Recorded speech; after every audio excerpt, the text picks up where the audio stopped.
Hey guys, welcome back to the channel. मैं हूं आपका होस्ट प्रवीण और आप देख रहे हैं कार की। अगर आप इस चैनल पर नए आए हैं तो इस चैनल को सब्सक्राइब कर दो और इस वीडियो को लाइक कर दो। आज हम जिस टॉपिक पे बात करने जा रहे हैं वो बहुत ही एक इम्पॉर्टेंट टॉपिक है। एक मिडिल क्लास फैमिली जब अपनी कार लेने का सोचती है तो बहुत कंफ्यूज होती है इस टॉपिक को लेके। तो हम उसी टॉपिक पे आज पूरा डिस्कशन करेंगे। आप, मुझे लगता है कि काफ़ी मेरी बातों से सहमत रहेंगे, तो कुछ लोगों के डाउट्स भी होंगे, तो आप लोग मुझे कमेंट्स में पूछ सकते हो। मैं आपके सारे कमेंट्स का रिप्लाई करूंगा और आपके सारे डाउट्स क्लियर करूंगा। तो आज हम जिस टॉपिक पे बात करने जा रहे हैं वो है कि जब हम कोई कार लेने का सोचते हैं तो माइलेज और थोड़ा सा उसके एक्सपेंसेस को देखते हुए हम सीएनजी वेरिएंट कंसीडर करें या फिर हम पेट्रोल वेरिएंट ही लें। काफ़ी लोग कहेंगे कि हमें ना अपना खर्चा देखना है, तो खर्चे की वजह से हम सीएनजी गाड़ी लेते हैं। पर क्या आपको सच में वो खर्चा से बचा पा रही है सीएनजी कार, या आप उसमें ज़्यादा पैसे दे रहे हैं? क्या ये एक स्कैम टाइप का सा है या फिर मतलब क्या आपके लिए वर्थ इट है? तो आज इस वीडियो में हम ये जानते हैं। आइए चलते हैं। और जाने से पहले आप इस चैनल को सब्सक्राइब कर दो प्लीज़, फिर हम आगे बढ़ते हैं। तो जब हम लोग कार देखने जाते हैं किसी कंपनी में या फिर किसी शोरूम में, तो हम दो उसके वेरिएंट कंसीडर करते हैं। एक होता है उसका सीएनजी वेरिएंट, एक होता है पेट्रोल वेरिएंट। जब कोई सोचता है कार लेने का तो वो सोचता है कि इसके एक्सपेंसेस क्या होंगे, इसके रनिंग एक्सपेंसेस क्या होंगे, कि जब हम इसको चलाएंगे तो वो एक्सपेंसेस को काफ़ी कंसीडर करते हैं। तो फिर वो सोचते हैं कि पेट्रोल में हमें ज़्यादा खर्चा लगेगा और सीएनजी में हमें कम खर्चा लगेगा, तो हम सीएनजी ले लेते हैं। वो एक सोचते हैं कि 600 रुपये की मैं सीएनजी भराऊंगा या 700 रुपये की सीएनजी भराऊंगा और ये आराम से मेरे को दिल्ली ले जाएगी, आगरा से, या फिर 200 किलोमीटर चला लेगी।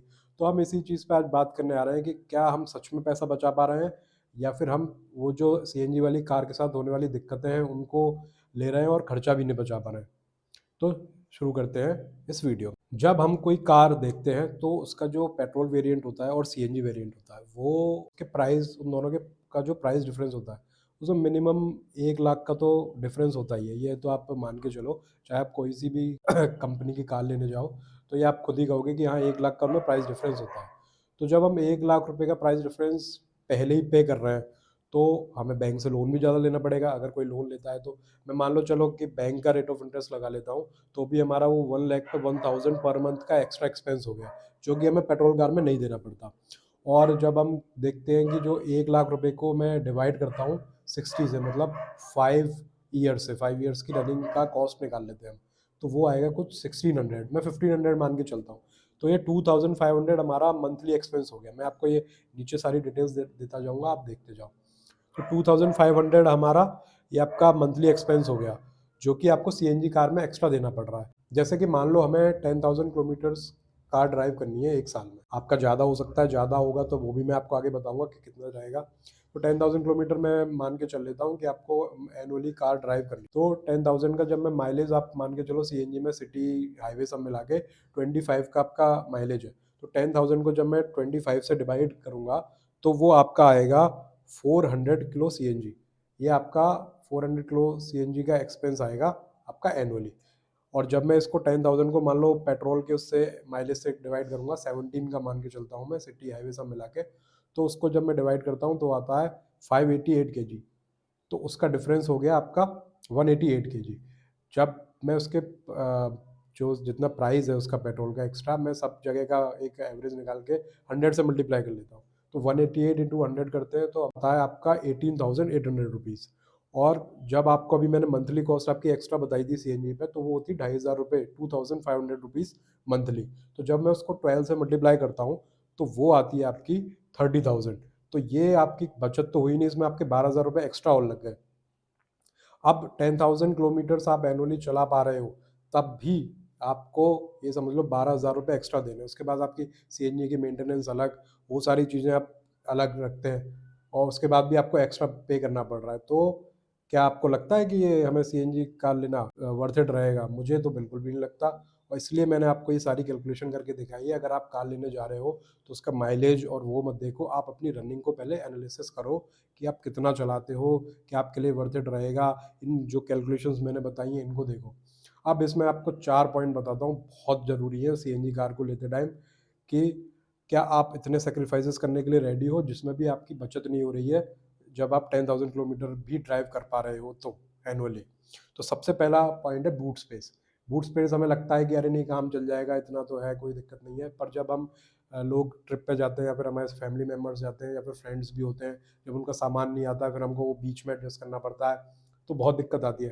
तब हमको लगता है कि यार बूट स्पेस तो होना चाहिए था। अब आपने बूट स्पेस भी खोया अपना और फिर आप उसको भी नहीं कर पाए, आपकी जो बचत का आपका गोल था वो भी नहीं कर पाए, उसमें भी आप एक्स्ट्रा पे कर रहे हो, तो ये सही थोड़ी ना है, ये बिल्कुल भी सही नहीं है। तो आपको मैं यही कहूँगा कि थोड़ा सा इसको सोच समझ के लीजिए। और बूट स्पेस बहुत मेजर ज़रूरत है कार में। आपको कहीं भी जाना है तो बूट स्पेस की हमेशा ज़रूरत रहती है। ये नहीं है कि बूट स्पेस से काम चल जाएगा, ऐसा बिल्कुल भी नहीं होता है। अगर आपकी बचत हो रही हो अच्छी, तो मैं एक बार को कहता हूँ कि आप एडजस्ट कर सकते हो, पर जब बचत ही नहीं हो रही है तो आपको एडजस्ट करने की ज़रूरत क्या है। दूसरा बहुत बड़ा पॉइंट है सीएनजी। सीएनजी की पंप्स पे जो लाइन लगी होती है, सीएनजी की पंप्स पे लाइन लगी होती है, तो अगर आपके सामने 6 कार भी खड़ी हैं तो आपके 20 से 25 मिनट, फिर 10 कार खड़ी हैं तो आधे से 1 घंटा कहीं भी नहीं गया है, वो तो लगना ही लगना है। और टाइम इज़ मनी। इस ज़माने में, इस भाग दौड़ वाली दुनिया में आपका समय ही पैसा है। आप इतना टाइम वेस्ट कर रहे हो। आपको मैं सच बता रहा हूँ, मैं भी सीएनजी कार ऑन करता हूँ, कभी कभी तो इरिटेशन होने लगती है। मैं भी एक क्लिप ऐड करूँगा आपको, मिनट से खड़ा हूँ, अब भी पता नहीं कितना और टाइम लगेगा। आप खड़े रहो भाई, सीएनजी गाड़ी लिए तो इरिटेशन होने लग जाती है। और कभी सीएनजी पंप बंद पड़ जाती हैं, कभी वो कहते हैं कि प्रेशर नहीं आ रहा है, 2 किलो सीएनजी डलते, तो ये सब चीज़ें बहुत इरिटेट करती हैं। तो ये सब चीज़ें आपको कंसिडर करनी चाहिए। मैं आपके भले के लिए हूँ, तो ये चैनल मैंने आपके सबको देख के बनाया हुआ है कि सबका जो डिसीज़न हो बिल्कुल परफेक्ट हो और वो कभी रिग्रेट ना करें अपनी कार लेते हुए। तो आप प्लीज़ इस चैनल को सब्सक्राइब करो, मैं आगे आपको और बताता हूँ। तीसरा मेन पॉइंट है कि सीएनजी की जो पंप्स हैं वो आपकी सिटीज़ में कहीं है कि नहीं। मैं दिल्ली को कंसिडर नहीं कर रहा हूँ, दिल्ली को इसमें पूरे में मैं कंसिडर नहीं कर रहा हूँ, क्योंकि दिल्ली में सीएनजी की कॉस्टिंग बहुत कम है और वहाँ ट्रैफिक लगता है, तो वहाँ पे आपकी सीएनजी की कार काफ़ी सक्सेसफुल है। तो वहाँ आप कंसिडर कर सकते हो, भले ही आपकी ड्राइविंग 15,000 प्लस हो एनुअली, तो आप बहुत अच्छे से दिल्ली में कंसिडर कर सकते हो। तो दिल्ली को हम एक्सेप्शनल में डाल रहे हैं यहाँ पे। अब मैं बात कर रहा था सीएनजी पंप्स को ढूँढने का। सीएनजी पंप बहुत दूर-दूर जगह होती हैं, आपका बहुत किलोमीटर और टाइम वेस्ट होता है पहले वहाँ पहुँचना, फिर लाइन में लगना। अलग-अलग सिटीज़ में अलग-अलग जगह पे होती हैं, कभी कहीं ट्रैफिक लग जाता है, बहुत दिक्कत होती है। आपको ये समझ लो, कभी आगरा में मेरे को कभी-कभी 5-5, 6-6 किलोमीटर दूर जाना पड़ता है सीएनजी डलवाने के लिए स्पेशली, कि हाँ, मुझे सीएनजी डलवानी है, क्योंकि मैंने सीएनजी कार क्यों ली है, कॉस्ट कटिंग के लिए। अब पेट्रोल पे चलाऊँ तो फ़ायदा क्या है? तो इसलिए आपको ये वाली पॉइंट भी वो देखना चाहिए। चौथा बहुत मेन पॉइंट है, आपको ये लगेगा कि पता नहीं क्या कह रहा है, पर ये बहुत अच्छा पॉइंट है। जब आप फैमिली के साथ कहीं जाते हो सीएनजी स्टेशन पे, सबको उतरना पड़ता है सेफ्टी की वजह से, वो बहुत ज़रूरी है उतरना, पर वो थोड़ा-सा अजीब लगता है। अब जब आपको इतना एफर्ट डालने हैं, ये सब करना है, आपको थोड़ा-सा एम्बैरेसिंग सा भी लगेगा और उसमें आपकी बचत भी नहीं हो रही है, तो क्या फ़ायदा है? तो आपको बहुत ज़रूरी है ये एनालाइज़ करना और सोचना, और मेरे पॉइंट्स पे बहुत ध्यान देना कि क्या आपको सीएनजी कार कंसीडर करनी चाहिए या नहीं। और मैं इसको जब इस वीडियो को कंक्लूड करता हूँ, तो मैं कहता हूँ कि अगर आपकी ड्राइविंग 20,000 प्लस किलोमीटर है, 20,000 प्लस, 20,000 से कम भी, 20,000 से ज़्यादा ही, मैं कहूँगा कि अगर आपकी डेली ड्राइविंग 100 किलोमीटर से, सीधी-सी बात, अगर आपकी ड्राइविंग 100 किलोमीटर्स है डेली, तो आप सीएनजी गाड़ी कंसीडर करो, आपके लिए बहुत बढ़िया है। आपको बहुत अच्छी बचत देगी वो, और आप उसको फिर आप सारी चीज़ें फैक्टर कंसीडर कर सकते हो।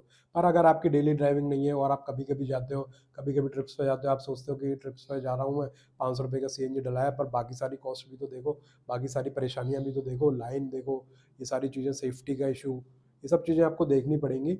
और तब जाके आप ये वाली उस पे कंक्लूज़न पे आ पाओगे कि आपको सीएनजी कार लेनी चाहिए कि नहीं। आप आराम से अपना बैठो, ये मत सोचो कि इसमें ये है, इतना वो है, ये फीचर्स हैं। सबसे पहले आप ये एनालाइज़ करो कि आपकी ड्राइविंग कितनी है। अगर आपकी ड्राइविंग कम है, तो आप जाके पेट्रोल कार ले लो। मैं आपको सच बता रहा हूँ, आप कभी नहीं पछताओगे।